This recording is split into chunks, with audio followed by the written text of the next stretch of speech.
కూటమి ప్రభుత్వానికి ప్రైవేటీకరణ పిచ్చి పీక్స్ కు చేరుతోంది. ప్రభుత్వ ఆస్తులను చంద్రబాబు అనుకూల ప్రైవేటు కంపెనీలకు అప్పనంగా కట్టబెట్టే కుట్రలు చేస్తోంది. ఎంతో విలువైన భూములను కారుచౌకగా ప్రైవేటు శక్తుల చేతుల్లో పెడుతున్నారు. ప్రజా ప్రయోజనాలతో సంబంధం లేకుండా ఇష్టానుసారంగా వ్యవహరిస్తున్నారు.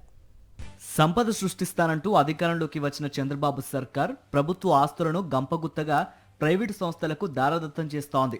ఇప్పటికే విశాఖలో విలువైన భూములను లులు, సత్వ, కపిల్ చిట్స్ వంటి సంస్థలకు కేటాయించిన ప్రభుత్వం తాజాగా రియల్ ఎస్టేట్ వ్యాపారానికి చిరునామాగా మారిన ఎండాడలోని భూమిని ప్రైవేటు సంస్థలకు అప్పగించేస్తోంది. ఎండాడ సర్వే నెంబర్ 1లో ఉన్న ఏపీ ట్రేడ్ ప్రమోషన్ కార్పొరేషన్ లిమిటెడ్కు చెందిన భూమిని హోటళ్లు, వాణిజ్య సముదాయాల నిర్మాణం పేరిట ప్రైవేటు సంస్థలకు ఇచ్చేస్తోంది. సుమారు 2500 చదరపు గజాల విస్తీర్ణంలో G+5 నుంచి G+10 అంతస్తులు ఉండే విధంగా హోటళ్లు, వాణిజ్య సముదాయాలు నిర్వహించుకోవడానికి ఆసక్తిగల సంస్థల నుంచి ఏపీటీపీసీ బిడ్లను ఆహ్వానించింది. 33 ఏళ్ల కాలానికి లీజు విధానంలో బిల్డ్, ఆపరేట్, ట్రాన్స్ఫర్ విధానంలో నిర్మించడానికి ప్రైవేటు సంస్థలను ఆహ్వానించింది.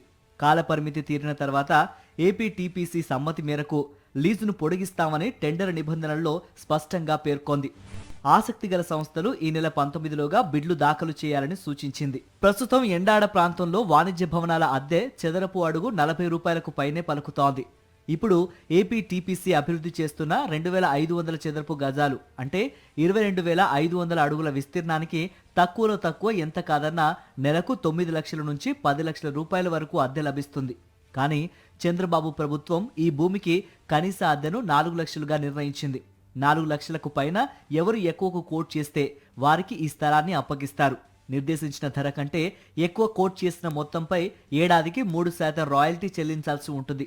అయితే ప్రభుత్వ ఆస్తులను ఇలా చౌక బేరానికి గంపగుత్తగా కట్టబెట్టడంపై ఏపీ ప్రజలు కూటమి సర్కారుపై బగ్గుమంటున్నారు.